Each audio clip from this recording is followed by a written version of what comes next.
안녕하세요. 범죄 피해와 관련된 정보를 들려드리는 서포추입니다. 오늘은 지난 시간에 이어 형사 절차상 피해자 보호를 위한 지원 제도 중 피해자 국선 변호사 제도에 대해 알아보도록 하겠습니다. 범죄가 발생하면 가해자와 피해자가 생기고 사건의 해결을 위한 수사와 재판 등 일련의 형사소송 절차를 거치게 됩니다.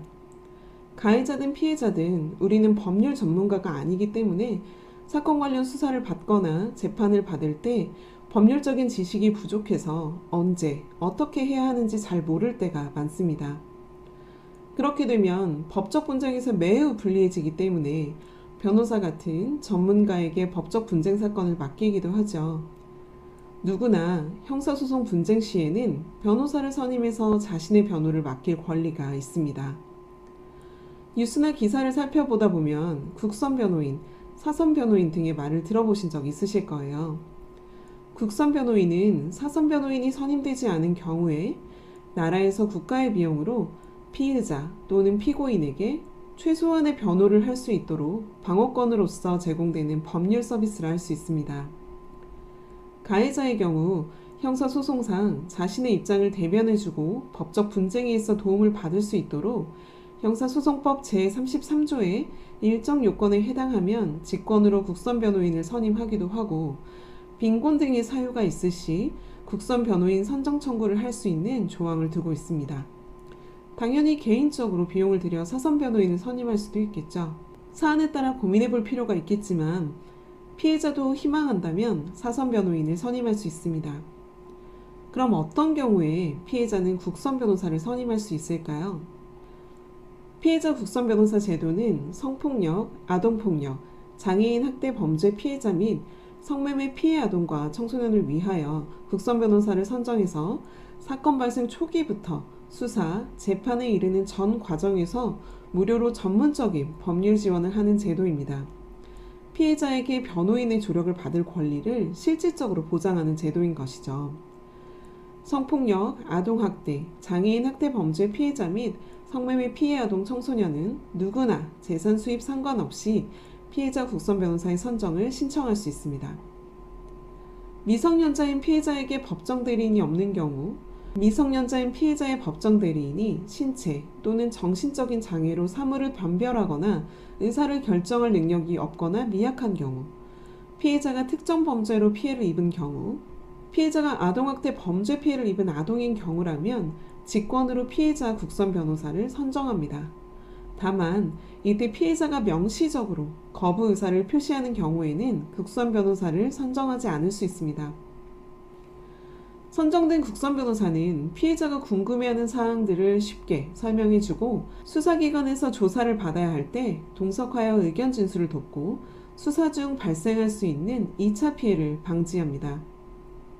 또 재판 과정에서 증거를 제출하거나 증인 출석 시 함께 출석하여 피해자를 대신해 의견을 진술해주기도 하고 피해자가 합의를 원한다면 그 과정 전반을 맡아 진행하기도 합니다. 구체적으로 살펴보면 수사 단계에서는 피해자가 수사 절차에 어떻게 참여하게 되는지 설명하고 변호사, 신뢰관계인, 진술조력인 등이 피해자를 어떻게 지원하는지 안내합니다. 조사 과정에서 구성 요건의 입증이 필요한 진술이 충분하게 이루어질 수 있도록 조사 후 의견을 개진하기도 합니다. 또 피해자 상담을 기초로 파악한 범죄 사실, 증거 관계 등을 의견서의 형식으로 작성하여 수사기관에 제출하고 피해자의 인적 사항이 조서, 증거, 언론 등을 통해 노출되는 것을 막고 보복 위험 등에 대비하여 피해자 보호를 위해 필요한 조치를 취합니다. 재판 단계에서의 조력 내용은 공판기일에 출석하여 사건의 흐름을 파악하고 피해자 등에게 이를 전달합니다. 양형 증거 및 탄핵 증거를 수집하고 이를 토대로 의견서를 작성하여 법원에 제출하는 등 피고인에게 적정한 처벌이 이루어지도록 노력합니다. 피해자 국선 변호사 신청은 범죄 피해자 또는 그 법정 대리인이 경찰서, 검찰청 등 수사기관의 피해 사실 신고와 함께 구두 또는 서면으로 피해자 국선 변호사 지원을 요청하시면 됩니다. 각 지역 해바라기 센터나 성폭력 피해 상담소 또는 아동보호 전문기관 등을 통해서도 피해자 국선 변호사의 지원을 요청하실 수 있습니다.